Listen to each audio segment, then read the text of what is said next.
20세기를 대표하는 영성가 헨리 나우엔이라는 분이 있습니다. 이분의 글을 보게 되면 1991년도에 아버지와 함께 서커스단의 그 공연을 보러 갔던 그 장면에 대해서 이야기하는 부분이 있습니다. 그 서커스단 공연 중에서 공중근에 이제 공중에서 두 사람이 왔다 갔다 하다가 한 사람이 뛰면 다른 사람이 받아주는 그 공중근해하는 장면을 보게 되는데, 그 장면을 보고 그는 큰 감동을 얻습니다. 이제 헨리 나우엔이 그 공연을 하는 사람들과 대화하는 장면이 있는데, 그 장면을 보면 이렇게 말해요. 사람들은 그렇게 생각을 한답니다. 이 공중근해를 할 때 이렇게 공중을 타다가 휙 날아서 다른 사람이 손을 잡게 되는데, 그 휙 날아가는 사람을 대단하다고 생각한다고 합니다. 야, 어떻게 저렇게 근해에서 뛰어가지고 다른 사람의 그 손을 잡고 저렇게 날아갈 수가 있을까? 실력이 대단하다라고 사람들은 생각한다는 거예요. 그런데 실제로는 그렇지 않는답니다. 실제로 그 공중 근해할 때 중요한 사람은 근해에서 뛰어서 날아가는 사람이 아니라, 날아가지 않고 가만히 왔다 갔다 하면서 그 사람을 잡아주는 사람이랍니다. 그 사람이 실력자라는 거예요. 그저 날아가는 사람은 그저 저 사람이 나를 분명히 잡아줄 것이다, 저 사람이 나를 놓치지 않고 나를 꽉 잡아서 나를 분명히 이 반대편으로 인도해 줄 것이라고 믿고 뛰기만 하면 된답니다. 그리고 손을 내밀기만 하면 된다는 거예요. 모든 것을 잡고 놓아주고 하는 모든 과정은 누가 하느냐? 잡는 사람이 하는 거랍니다. 만약에라도 뛰는 사람이 내가 저걸 잡아야지라는 마음을 가지고, 놓치면 안 된다라는 마음을 가지고 잡으려 한다면 둘 중에 하나랍니다. 밑으로 떨어지든지 아니면 잡은 사람의 그 팔을 부러뜨리든지. 그래서 절대로 뛰는 사람은 그저 나를 잡아줄 줄로 믿고 손만 내미는 거래요. 여러분 생각해 보세요. 공중에서 왔다 갔다 합니다. 내가 이제 공중에서 펄떡 뛰어야 됩니다. 그런데 저 사람이 혹시라도 실수하면, 혹시라도 저 사람이 내 손을 안 잡으면 나는 바닥으로 떨어집니다. 그렇게 여기서 제일 중요한 건 믿음이랍니다. 저 사람이 분명히 나를 잡을 것이다, 내 손을 잡아서 나를 분명히 안전하게 할 것이라는 그 믿음이 이 공중근해의 가장 중요한 거라는 거예요. 이 대목에서 헨리 나우엔은 우리의 믿음이 무엇인가를 찾아냅니다. 우리의 믿음이라는 건 다른 게 아니라, 믿음은 하나님께서 나를 구원하여 주실 줄로 믿고 하나님을 향하여 뛰는 겁니다. 그리고 하나님을 향하여 손을 내미는 겁니다. 그러면 내가 아니라 하나님께서 우리의 손을 잡아주시는 거라는 겁니다. 여러분, 그렇습니다. 우리가 이 땅을 살아갈 때 우리는 내가 하나님을 잡아서 내가 뭔가 이루어진다고 생각하지만, 근본적으로 들어가 보면 내가 하나님을 붙잡기 전에 하나님이 나를 잡아주십니다. 문제는 내가 하나님을 향하여 손을 내밀고 하나님께서 나를 잡아주실 거라 믿고 있냐는 거지요. 하나님이 잡아주실 거라 믿지 않으면 손을 내밀지 못합니다. 믿음이 있을 때 내미는 거예요. 오늘 본문의 말씀은 주님께서 이제 예루살렘에 들어가시기 바로 직전에 있었던 여리고라는 성에서 있었던 사건의 이야기입니다. 주님이 여기까지 오시면서 얼마나 많은 일들을 하셨는지 모릅니다. 수많은 일들을 하셨는데 그 중에 하나가 무엇이었느냐? 사람들을 고치시는 거였습니다. 사람들을 치유하신 거였어요. 그런데 오늘 나오는 이 여리고성에서 바디메오를 고치시는 사건이 예수님의 공생애에서 마지막 치유 사건입니다. 이후로 주님께서는 이제 사람을 치유하지 않으십니다. 복음은 전하시고 그들을 향하여 메시지는 선포하셨지만 주님께서 더 이상은 사람들을 치유하지는 않으십니다. 마지막 치유 사건입니다. 그만큼 오늘 이 사건은 우리에게 주시는 하나님의 귀한 교훈이 담겨져 있는 사건이에요. 예수님께서 이 땅에 오셔서 여러 가지 일들을 하셨는데 주님께서 하신 일을 한마디로 말해라. 그런 무엇이냐? 주님이 하신 일은 하나님의 나라를 증거하신 것이었습니다. 주님이 오셔서 첫 번째 증거하신 말씀이 뭐냐? 회개하라. 하나님의 나라가 가까이 왔느니라입니다. 즉 주님이 선포하신 복음을 한마디로 요약하면 바로 하나님의 나라였어요. 그 하나님의 나라를 선포하시면서 주님은 여러 가지 일들을 하십니다. 그 일 중에 하나, 중요한 일 중에 하나가 바로 치유입니다. 하나님께서는 에덴 동산을 통해서 사람을 창조하시고 세상을 창조하십니다. 하나님이 창조진 세계는 온전하신 세계였어요. 그러나 사람이 죄를 범합니다. 하나님께서 먹지 말라는 선악과를 먹음으로 인해서 사람은 죄를 범합니다. 그래서 어떻게 됩니까? 사람의 온전함이 깨어집니다. 사람에게 죄가 들어오기 시작했고 그로 인해서 사람은 미워하고 살인도 하고 속이기도 하고 그러므로 인해 사람은 수많은 질병을 얻기도 하고 고통당하기도 하고 고난당하기도 합니다. 이전의 삶은 그런 게 없었어요.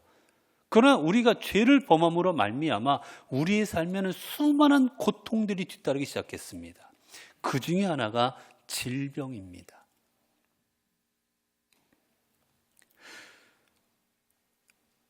우리가 살아가는 이 사회와 우리의 삶은 수많은 질병으로 그리고 수많은 어려운 일들로 인해서 병들어가고 고통당하고 있습니다. 사회도 그렇고 우리 개인적인 삶을 봐도 마찬가지인 거예요. 그런데 문제는 무엇이냐? 문제는 우리의 힘과 능력을 가지고 이 병든 사회를 고칠 수가 없다라는 겁니다. 우리의 힘과 능력을 가지고 우리의 무너져버린 우리의 삶, 온전함을 잃어버린 우리의 삶을 온전케 바꿀 수가 없다라는 겁니다. 아무리 세상에 법과 제도가 있어도 여러분 세상이 온전해지지 않습니다. 깨끗해지지 않아요. 마찬가지입니다. 우리가 아무리 과학이 발달하고 의학이 발달한다 할지라도 우리의 삶 또한 우리가 질병 없는 온전한 삶을 살아갈 수가 없습니다.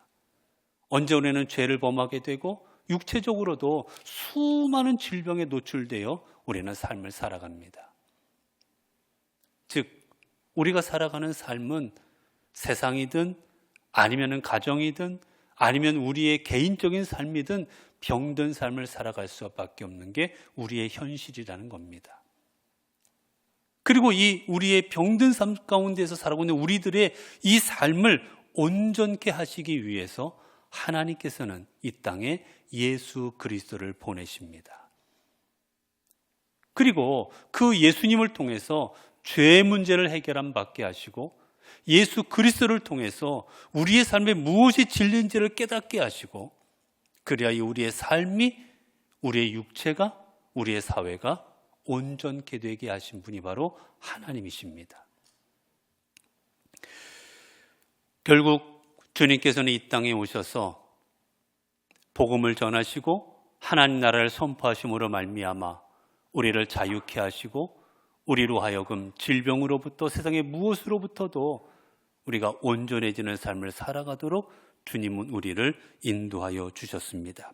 그래서 누가복음 4장 18절 19절에 보게 되면 주님께서 이 땅에 오신 그 목적을 주님께서 친히 말씀하십니다. 주의 성령이 내게 임하셨으니 이는 가난한 자에게 복음을 전하게 하시려고 내게 기름을 부으시고 나를 보내사 포로 된 자에게 자유를 눈먼 자에게 다시 보게 함을 전파하여 눌린 자를 자유케 하고 주의 은혜의 해를 전파하게 하려 하심이라. 주님께서는 우리를 세상으로부터 질병과 고통과 죄와 이 세상의 모든 문제들로부터 우리를 자유케 하시고자 주님께서 오신 것입니다. 그렇기에 주님을 온전히 믿는 자만이 이 주님의 온전케 하심을 경험하게 될 것입니다. 오늘 본문 속에서 이제 바디메오라는 인물은 예수님께서 여리고에 오셨다는 소식을 듣게 되자 주님을 향하여 그는 이렇게 외칩니다. 나사렛 예수시란 말을 듣고 소리질러 이르되 다윗의 자손 예수여 나를 불쌍히 여기소서. 바디메오는 예수님이 여리고성을 지나간다는 소식을 듣자 어떻게 했느냐? 소리질러 주님을 찾습니다. 다윗의 자손 예수여 나를 불쌍히 여겨 주옵소서. 여러분, 그는 지금 어떻게 하느냐? 성경에 보니까 소리를 지르고 있습니다. 예수님께서 내 목소리를 들으시고 나에게 오실 수 있도록 주님을 간절하게 찾으면서 소리 지르고 있어요. 여러분, 여기 소리 지르다라는 말은 이 어원을 찾아보면 어원이 어디서 나오느냐? 여인이 해산하는 고통 가운데도 부르짖을 때 그 부르짖음을 소리친다라고 되어 있습니다. 그때 쓰는 단어예요. 즉 예수님 하는 게 아니라 예수님 하고 외치는 겁니다. 죽을 힘을 다해서 주님을 찾는 거예요. 지금 바디메오는 예수님이 들으면 감사하게 나에게 오실 테고 혹시 못 들으시면 어쩔 수 없고 그렇게 외치는 게 아니라 무슨 일이 있어도 주님께서 들으신다라는 마음으로 죽을 힘을 다해서 주님 앞에 소리 지르는 겁니다. 그러면 여러분, 왜 바디메오가 이처럼 주님을 향하여 온 힘을 다해서 외쳤겠습니까? 왜 주님을 향하여 주님이 혹시 못 들으실까 봐 자신의 있는 힘을 다해서 주님을 찾고 외쳤겠습니까? 이유는 하나입니다. 병들고 무너지고 세상 가운데도 지금 사람들로부터 손가락 당하고 살아가고 있는 자신의 삶, 내 삶을 회복시키실 분은 오직 주님이심을 그는 믿었기 때문이었습니다. 여러분, 그가 앞을 보지 못했을 때 얼마나 많은 치료를 받아봤겠습니까? 여러분, 우리가 조금만 아파도 이 아픈 것을 해결하고자 온갖 병원을 다닙니다. 온갖 약을 먹고 온갖 치료를 받습니다. 돈이 문제가 아니잖아요. 그런데 앞을 보지 못합니다. 그러니 온갖 치료를 다 받아보지 않았겠습니까? 그런데도 앞을 볼 수가 없었어요. 여러분, 그러자 어떻게 됩니까? 삶이 무너집니다. 할 수 있는 게 없습니다. 직업을 가질 수도 없어요. 가정을 꾸릴 수도 없습니다. 감당할 수 있는 일이 없어요. 그저 사람들 앞에 한 푼 달라고 구걸하며 평생을 살아갑니다. 지나가는 사람들이 그저 동정해주는 인생을 살아갑니다. 때로는 손가락질합니다. 죄 때문에 저렇게 됐을 거라고. 얼마나 비참합니까? 바디메오는 이 비참한 내 삶에 이 세상에서 사람들로부터 인정받지 못하고 사는 내 삶을 회복시켜 주실 분은 오직 한 분 주님이시라 그는 생각합니다. 그랬기에 그는 온 힘을 다하여 죽을 힘을 다하여 주님께 외치는 거예요. 그런데 여러분, 그가 어떻게 외쳤는지 아십니까? 오늘 본문에 보게 되면 다윗의 자손 예수여라고 외칩니다.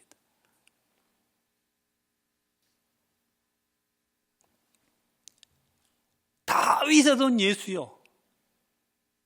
근데 여러분, 그 앞부분에 성경의 사람들은 예수님을 뭐라 하고 있느냐? 오늘 본문에 보니까 이렇게 되어 있어요. 나사렛 예수시란 말을 듣고 소리질러 이르되 다윗의 자손 예수여. 여러분, 다른 사람들은 예수님을 어떻게 불렀느냐? 나사렛 예수라고 불렀습니다. 그런데 나사렛 예수가 지나간다는 소리를 들었던 바디메오는 나사렛 예수여라고 외친 게 아니라 다윗의 자손 예수여라고 외칩니다. 왜 들은 대로 외치지 않고 다윗의 자손 예수여라고 불렀겠습니까? 다른 사람들은, 거기 모였던 수많은 사람들은 예수님을 어떻게 불렀느냐? 나사렛 예수로 불렀어요. 이 말엔 여러 가지가 의미가 있는데 그 중에 대표적인 뜻은 뭐냐?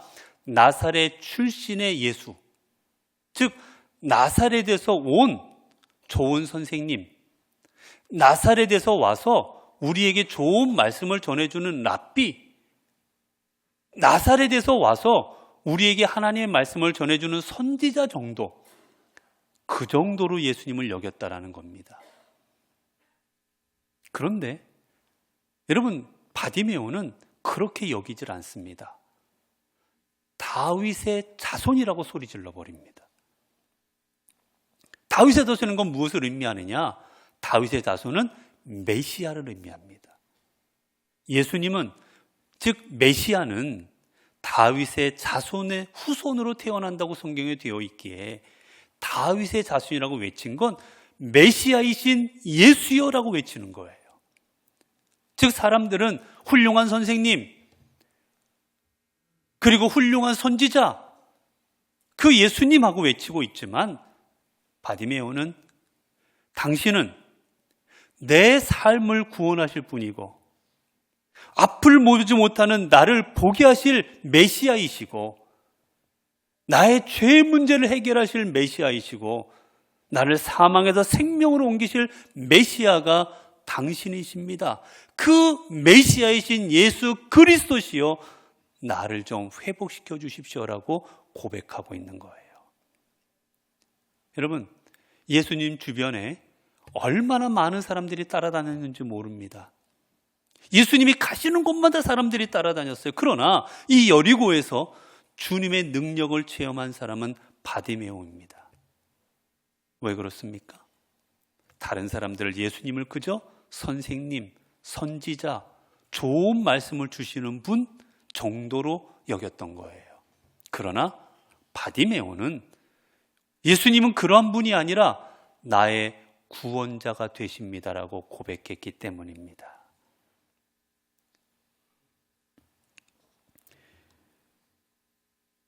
이사야 35장 5절을 보게 되면 메시아가 이 땅에 오실 때 어떤 일이 일어난지를 이렇게 말합니다. 그때 맹인의 눈이 밝을 것이며 못 듣는 사람의 귀가 열릴 것이며. 메시아가 이 땅에 올 때 모든 병든 자들이 나으심 받고 그 메시아로 인하여 그 삶이 회복될 것임을 성경 기록하고 있어요. 그랬기에 바디메오는 저분은 그저 잠깐 병을 고치시는 분이 아닌 내 삶을 온전히 회복시켜 주실 메시아라고 고백하고 있는 겁니다. 여러분, 성경에 수많은 사람들의 이야기가 나오는데 여러분, 주님은 그들의 단순히 병을 고쳐주시고 단순히 그들의 필요한 것을 주신 분이 아니라 사람을 구원하신 분이었습니다. 여러분, 우리가 잘 아는 삭개오는 평생을 돈만 알고 살아가던 사람이었습니다. 돈은 많았지만 그는 구원받지 못한 사람이었어요. 돈에 대한 욕망으로, 욕심으로 그의 인생은 멸망으로 나아가는 삶이었습니다. 그러던 그가 어떻게 구원을 얻습니까? 예수 그리스도를 만남으로 인하여 구원 얻습니다. 메시아이신 예수님을 만날 때 그의 삶이 구원받는 겁니다. 군대 귀신 들려서 무덤 가운데 살아가던 그 군대 귀신 들렸던 사람, 자신의 몸을 해하면서 인간답지 못한 삶을 살던 그가 어떻게 구원받습니까? 메시아이신 예수 그리스도를 만남으로 인하여 구원을 받습니다. 나병에 걸려서 사람들로부터 외면당합니다. 돌에 맞습니다. 손가락질 당합니다. 마을 근처에도 오지 못하게 합니다. 그런 나병 환자들이 어떻게 구원을 얻었습니까? 메시아 되신 예수 그리스도를 만남으로 구원을 얻습니다. 죽어 접어서 냄새가 나고 있습니다. 나사로를 이미 무덤에 넣은 지가 오래되어서 냄새가 나는 나사로입니다. 그 그 나사로를 살리셔서 구원 얻게 하신 분은 바로 메시아이신 예수 그리스도셨습니다. 여러분, 그렇습니다. 우리 주님은 그저 우리가 원하는 것, 우리가 바라는 것, 소망을 이루어 주시고, 우리의 질병, 단순히 질병을 낫게 하시고, 단순히 우리를 실패해서 성공하게 하시고, 단순히 내가 괴롭고 힘들 때 내 곁에다 잠시 힘을 주시는 그런 분에 지나지 않는 분이 결코 아닙니다. 그분은 우리의 삶을 근본적으로 바꾸시는 분입니다. 그분은 우리의 인생을 죄로 인해 죽을 수밖에 없는 인생에서 하나님의 아들이 되어서 영원토록 살아갈 수 있도록, 우리의 삶이 완전히 뒤바뀔 수 있도록 우리의 삶을 회복시키시는 분이 바로 주님이신 겁니다. 여러분, 그렇기에 다윗은 이렇게 고백합니다. 이 곤고한 자가 부르짖음에 여호와께서 들으시고 그의 모든 환난에서 구원하셨도다. 여러분, 다윗이 살아갔던 삶, 그가 목동이었을 때는 많은 들짐승들이 그의 양떼를 노리고 왔지만, 혼자 힘으로 그래서 그 들짐승들을 감당할 수 없었지만, 그때마다 그 모든 삶의 어려움, 삶의 고난, 환난으로부터 다윗을 구원하신 분은 하나님이셨습니다. 그리고 이후에도 장인이었던 사울로 인하여 죽임을 당할 뻔했고, 수많은 대적들로부터 배신당하고 죽을 뻔한 일이 셀 수도 없이 많았는데, 그때마다 삶의 모든 위기마다 다윗을 지키시고 보호하시고 인도하신 분은 하나님이셨습니다. 그렇게 다윗은 고백하는 거예요. 모든 환난에서 나를 구원하였도다.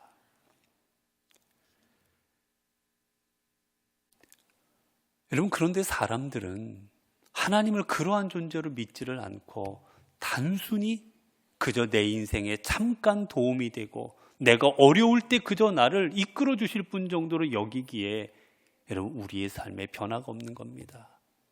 여러분, 우리가 아무리 교회를 다녀도, 우리가 아무리 예배를 드려도, 우리가 아무리 하나님을 섬긴다 해도 그저 하나님을 내 인생의 소망을 이루어 주실 분 정도로 생각한다면 우리의 삶은 결코 변화가 없습니다.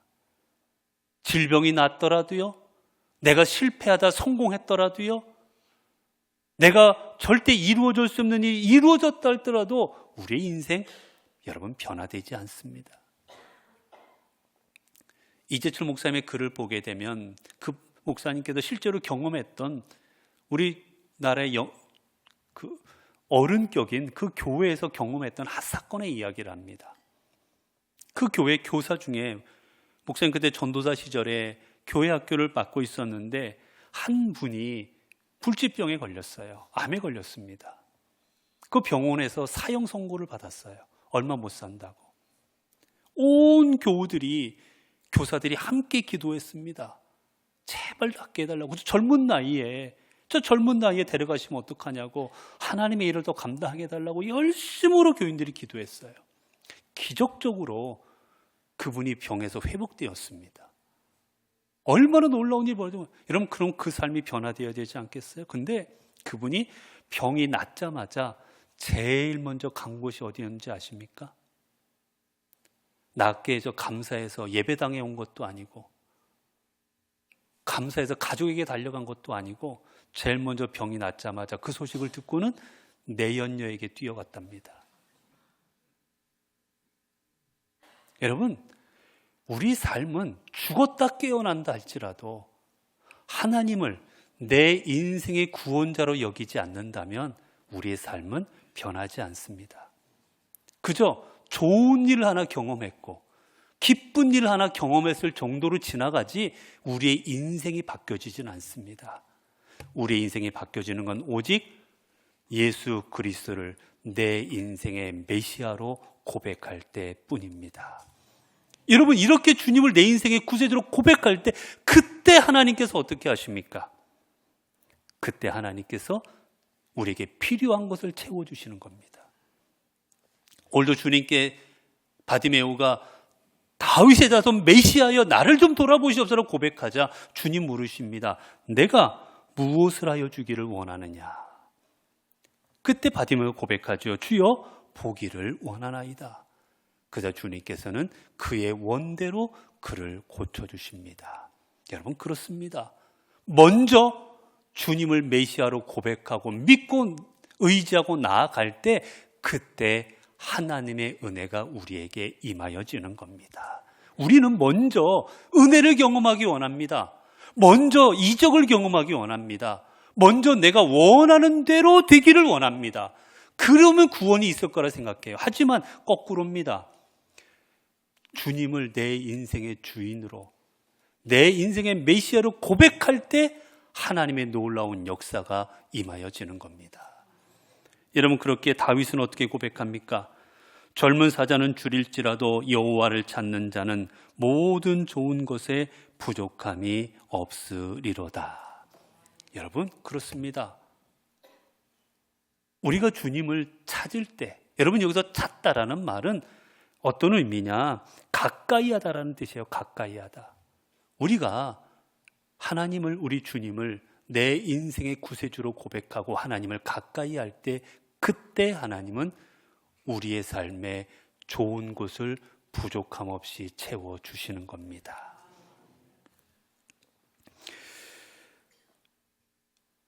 여러분 앞서 말씀드렸던 헨리 나우엔, 그가 그의 책에서 이렇게 말합니다. 여러분 두려워하지 마세요. 당신이 하나님의 사랑받는 자임을 잊지 마십시오. 당신이 멀리 날아가면 그분께서 여러분을 기다리고 계십니다. 그분을 잡으려 하지 마십시오. 그분이 당신을 잡아 주십니다. 그냥 두 팔과 손을 뻗고 믿으시고 그저 주님께 나아가십시오. 여러분은 그저 믿으시면 됩니다. 여러분 다른 것 없습니다. 하나님께서 내 인생의 구세주가 되셔서 나를 붙잡아 주실 줄로 믿고 나아간다면 주님은 우리를 잡으시고 우리를 구원하시고 우리의 인생에 필요한 것들을 허락하여 주실 것입니다. 사랑하는 성도 여러분, 우리는 2025년 새해를 맞이했습니다. 여러분 그러나 돌아보면 우리가 2024년과 달라진 게 무엇이 있습니까? 경제가 달라졌습니까? 정치가 달라졌습니까? 탄핵 전국이 해결되었습니까? 여러분 바뀐 것은 아무것도 없습니다. 아니 더 힘들어지고 있습니다. 정세는 점점 더 나빠지고 있습니다. 여러분 우리의 문제를 해결하실 분은 오직 예수 그리스도십니다. 주님만이 우리의 문제를 해결하시고 우리의 근본적인 삶의 문제들을 해결하셔서 우리를 온전케 하실 수 있으십니다. 왜냐하면 그분만이 우리의 새롭게 하실 힘과 능력이 있으시기 때문입니다. 이제 올 한 해 여러분 그저 주님을 그저 내가 어려울 때 힘 주시고 내가 소망이 있을 때 소망을 이루어 주시고 그저 내가 아플 때 잠시 나를 낫게 해주시는 그런 분으로 고백하는 삶이 아닌 우리 주님을 여러분의 인생의 메시아로 고백할 수 있기를 바랍니다.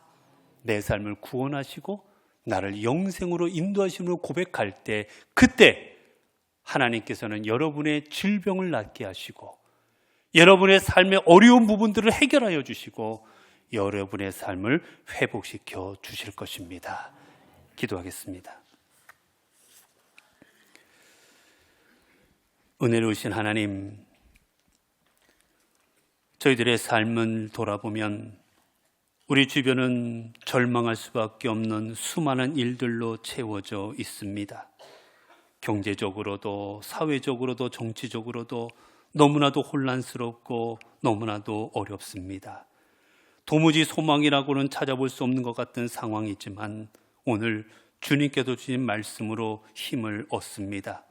아무리 어렵고 힘든 상황일지라도 그저 공중에 내버려지고 떠 있는 상황 같을지라도 우리 주님께서는 우리의 구원이 되시사 하나님을 바라보고 하나님을 의지하고 하나님을 믿고 하나님께 손을 내미는 자를 외면치 않으시고 우리의 삶에 은혜를 우리의 삶에 주님의 복을 채워 주실 줄로 믿습니다. 이제 더 이상 주님을 그저 내 인생에 그저 도와주실 뿐, 내 인생에 소망하는 것들을 이루어 주실 뿐 정도로 여기는 것이 아니라 우리 주님이 내 인생을 책임지시고 온전케 하시는 메시아로, 구원자로 믿게 하옵소서.